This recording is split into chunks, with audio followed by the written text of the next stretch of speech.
ये पेस्टिसाइड्स वाला क्या बिल गिरीश भाई आपने बताया, थोड़ा सा विस्तार से बताइए, क्योंकि हमारे चैनल में किसान लोग भी बहुत देखते हैं, उन पर क्या असर पड़ेगा?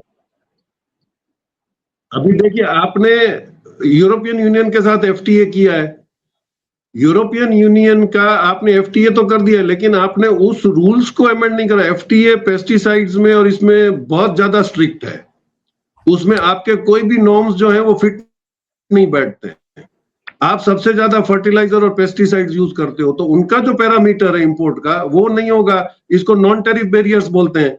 आपके सर्टिफिकेशन बहुत ज्यादा स्ट्रिक्ट है यूरोपियन यूनियन में माल भेजना है। अभी भी जो धंधा कर रहे हैं उनके लिए बहुत बड़ी दिक्कत है, कई लोगों ने वो धंधा छोड़ दिया है। और उसी की तरह हालत है कि आपको पोर्ट पे पहुंचने के बाद अगर आपका माल सर्टिफाई नहीं हुआ तो वो रिजेक्ट हो जाता है। तो अगर आपने 6 कंसाइनमेंट भेजे और एक आपका रिजेक्ट हो गया, तो आपका आना जाने का सारा फायदा, तो आपके 6 का जो प्रॉफिट था वो चला जाता है। तो ये जो सिस्टम है, अभी आप एफडीए करके तो बड़ा एडवर्टाइजमेंट कर रहे हो, लेकिन फ्री ट्रेड में इतना नहीं, उसके पीछे बहुत सारा बवाल खड़ा है। तो ये पेस्टिसाइड्स वाला जो मैटर है वो उनको कन्विंस करने के लिए कि अभी हम लोग बिल्कुल पेस्टिसाइड्स के पैरामीटर में काम करेंगे। हमारे यहाँ से जो फ्रूट आएगा, दाल आएगा, दलहन आएगी, वो सारी वो पेस्टिसाइड सर्टिफाइड होगी और उसमें आपको एनओसी मिलेगा। तो ये वही हालत हो जाएगा क्वारंटाइन वाला कि ऑफिसर अगर पैसा लेके गलत आइटम सर्टिफाई कर देंगे तो फिर आपकी वहां कंपनी ब्लैकलिस्ट हो जाएगी, क्योंकि आप कितने आपके रूल्स में ईमानदार हो तो हम देख ही रहे हैं। तो ये एफटीए को खुश करने के लिए आपने एक बहुत बड़ा ये न्यू पेस्टिसाइड बिल ला के आपने अभी आप ड्राफ्ट ला रहे हो, आपने सबको बुलाया है बोलने के लिए, लेकिन वो प्रैक्टिकली ग्राउंड पे नहीं आएगा जब तक कि सिंसियरली बनाने वाला भी नहीं सोचेगा कि मेरे को हिंदुस्तान का नाम खराब नहीं हो ऐसा कुछ काम करना है। तब तक यही चलता रहेगा। तो एफटीए आपने एडवर्टाइजमेंट कर दिया, लेकिन प्रैक्टिकली जब आप पूछने जाओगे तो एफटीआई में घुसना इतना आसान नहीं है, क्योंकि उनके रूल्स बहुत ही स्ट्रिक्ट है।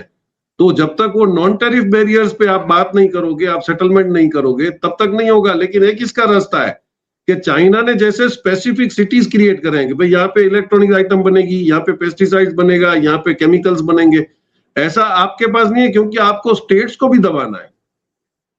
आज आप जीडीपी में देखिए तमिलनाडु सबसे आगे है, क्योंकि तमिलनाडु के स्टेट में जितने पावर्स थे उतने स्टालिन ने जाके जर्मनी से, जापान से सबसे इन्वेस्टमेंट वो लेके आया। वो बड़े से बड़े ब्लैकस्टोन को लेके आया वहां लॉजिस्टिक्स पार्क बनाने के लिए। तो अगर स्टेट अपने आप ही लड़ते रहेंगे और सेंट्रल गवर्नमेंट उसको सपोर्ट नहीं करेगी फिर पॉलिटिकल रीजन के लिए, तो फिर ये ग्रोथ इक्विवेलेंट होगा ही नहीं।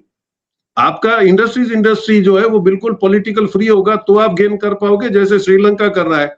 आज श्रीलंका में आप बोल रहे थे 15 दिन में डूब जाएगा, आज श्रीलंका बिल्कुल आके वहां पे स्टैंड पे खड़ा हो गया। तो पाकिस्तान है ये अपने आप में भी तो थोड़ी बहुत ऐसे कंट्री कैपेबिलिटी रखते हैं, तो उसका एडवांटेज लेना है।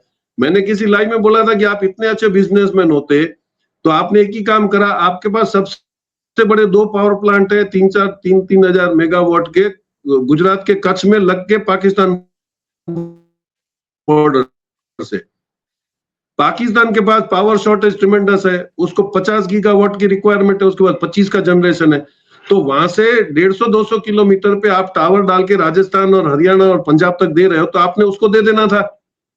आप बांग्लादेश कंट्रोल में आ जाता, जो चाइना कर रहा है। चाइना आपको डिपेंडेंट बना के बाद में निगोशिएट करता है, और आप तलवारें निकाल के खड़े हो तो ना बिजनेस कर पा रहे हो, ना आप बराबर उसमें सेटलमेंट ला पा रहे हो। तो these are the things in bigger prospective, जिसमें आपको कन्विंस करके ये देखना पड़ेगा कि आप कैसे अपनी इकोनॉमी को स्ट्रॉन्ग करो। वो प्रायोरिटी होना चाहिए गवर्नमेंट का। We can only pray for that. जी, तो ये इस पेस्टिसाइड वाले बिल से किसान पर भी असर पड़ेगा गिरीश भाई, या कारोबारी के लिए ही है ये?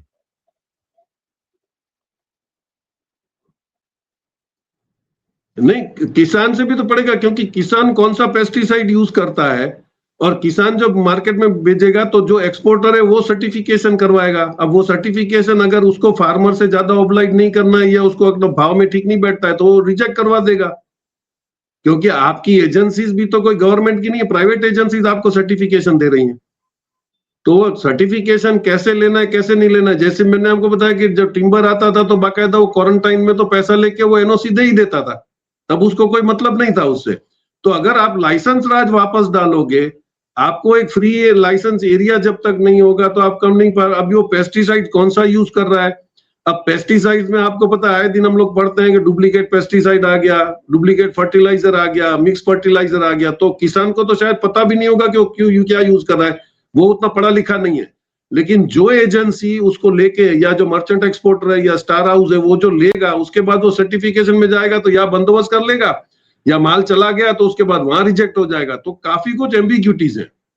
आपके पास एक लाइन नहीं है कि भाई गवर्नमेंट ही प्रोक्योर करेगी। जले हमारे पास पहले स्टेट ट्रेडिंग कॉर्पोरेशन हुआ करता था, हमारे पास फूड कॉर्पोरेशन ऑफ इंडिया हुआ करता था, तो गेहूं का जो क्वालिटी वगैरह होता था वो उनकी जिम्मेदारी होती थी। आपने फूड कॉर्पोरेशन बंद कर दिया, आपने एसटीसी को डिफंक कर दिया, तो अभी कौन होगा?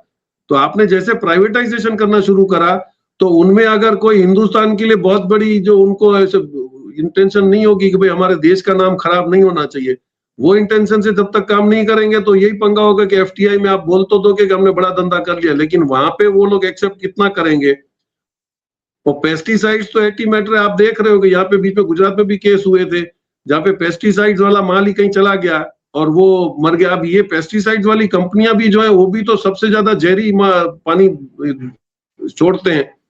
अब वो उसकी वजह से आसपास के गांव खराब हो रहे हैं।